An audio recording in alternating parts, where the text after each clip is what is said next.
Assalamualaikum warahmatullahi wabarakatuh. Welcome back to my channel dan kalian kok kembali mereview sebuah anime bernama Gibiate. Kita bahas ini dia.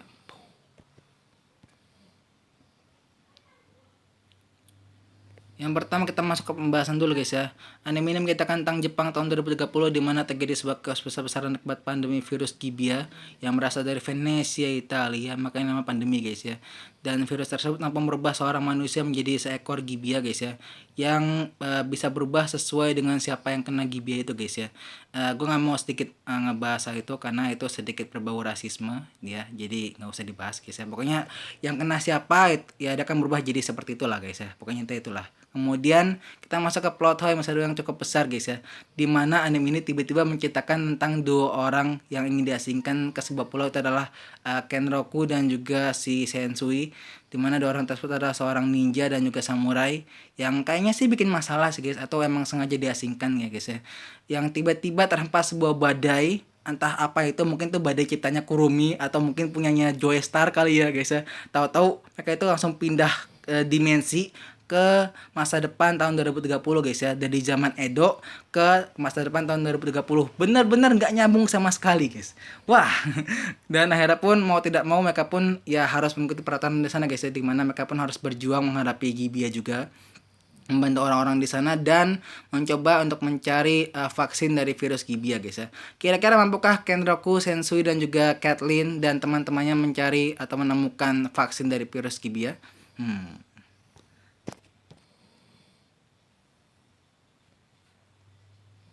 Nextnya kita masuk ke pengkarakteran guys ya. Pertama ada Sensui, dia ada seorang ahli samurai yang sangat luar biasa guys ya. Memiliki kemampuan pedang yang sangat mantep banget guys ya. Bahkan dia sampai dijuluki sebagai pembunuh ribuan orang. Wow, pembunuh ribuan orang guys, gila nggak tuh guys ya.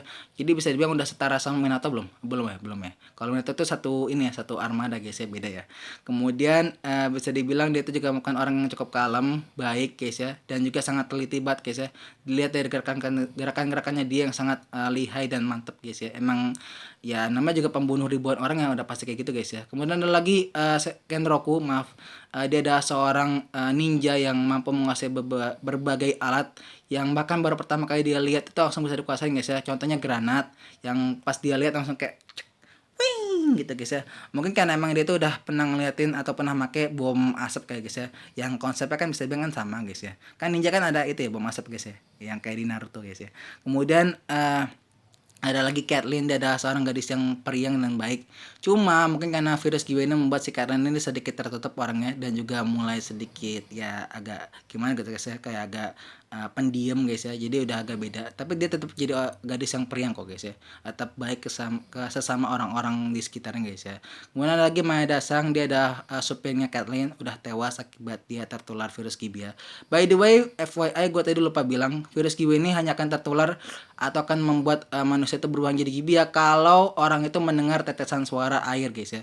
Kalau enggak artinya dia aman guys ya, safe ya. Sama kayak Sensui guys ya, yang sudah terkena virus Gibia tapi karena nggak dengar tetesan air, akhirnya membuat si Sensui aman guys ya. Kemudian ada lagi Yoshinaga, dia ada dokter yang bertugas mencari vaksin virus Gibia guys ya. Yang bisa dibilang orang itu cukup kalem dan punya leadership yang sangat tinggi. Kemudian ada lagi Adam, dia adalah tentara yang menjaga tempat itu guys ya, camp pengungsian dari orang-orang yang ada di Jepang guys ya, di Tokyo. Dan dia adalah tentara yang bisa dibilang cukup ahli dalam menggunakan senjata guys ya. Kemudian ada lagi ibunya si Kathleen, gue lupa namanya siapa. Karena baik-baik guys karakter guys ya. Ini mungkin akan ada 10 karakter lebih kan ya guys ya, kalau emang mau dikitain satu-satu guys ya. Karena emang ini anime ini sangat berat banget guys ya. Dan bisa dibilang momennya kayaknya pas nih guys ya. Virus Gibia, virus corona. Cara nyebarnya pun sama. Apa ini ada konspirasi elit global? Wah, jadi kayak jeding gue.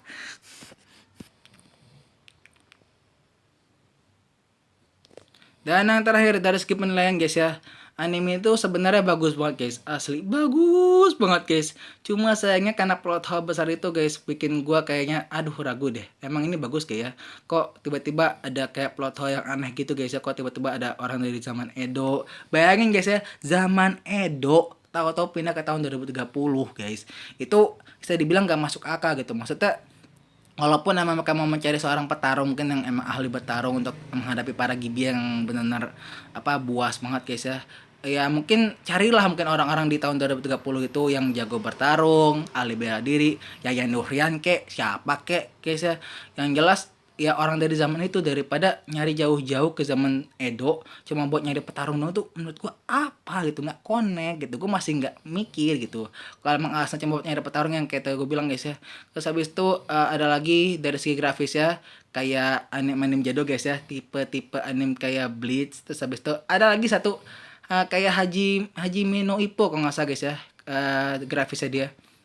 Mas habis itu ada lagi dari segi apa ya? Dari segi pengkarakterannya juga bagus guys ya. Si Caitlyn-nya ini benar sifatnya bisa dibilang ya yang tadi periang, jadi kayak sedikit tertutup guys ya akibat virus Gibia ini. Kemudian ada lagi apa ya? Kayaknya itu ya guys ya. Emang banyak banget anime ini dan baru awal-awal ya, baru episode 2. Jadi kalau gua ngasih penilaian kayaknya cuma masih dikit guys ya karena baru mulai. Nah, saya kira apakah anime ini mampu menjawab atau menyelesaikan kasus plot hole yang sangat besar itu guys ya. Karena itu benar-benar mengganggu banget guys ya plot hole itu guys ya. Karena ya lo bayangin aja guys, orang dari zaman Edo tahu-tahu pindah ke tahun 2030 cuma buat tarung sama Gibia, itu apa maksudnya? Maksudnya kenapa lo nggak cari yang kayak tadi gue bilang guys ya. Kalau kita dulu guys ya, jangan lupa like, comment, and subscribe channel gue. Dan penilaian dari gue untuk anime ini karena masih paling awal ya. Ini ada anime yang bisa dibilang paling awal gua review itulah masih masih 2 episode udah gua review guys ya. Jadi gua akan kasih nilai 7 dulu ya. Cuma 7 ya. Karena plot hole-nya itu masih gede banget guys ya. Kalau udah ada benang merahnya dirajut tipis-tipis terus sudah mulai ketahuan, mungkin akan gua kasih nilai mungkin di atas 8 guys ya. Karena emang ini bagus banget guys ya. Dan timingnya dia itu guys asli. Gua nggak tahu apakah emang sengaja atau emang udah direncanakan dari tahun lalu. Tapi cuma ini timingnya itu memang benar-benar gokil sih. Pas lagi pandemi virus corona, tahu-tahu ada virus Gibia dari anime guys ya. Gue emang curiga jangan emang ini ulah elit global kayak guys ya, supaya ada apa gitu mungkin guys ya. Iya, kok malah jadi konspirasi guys, untung malah jadi channelnya Nesi gue. Kalau gitu dulu guys ya, jangan lupa like, comment, and subscribe channel gue. Dan gue mau ada salah-salah kata gue pamit. Assalamualaikum warahmatullahi wabarakatuh.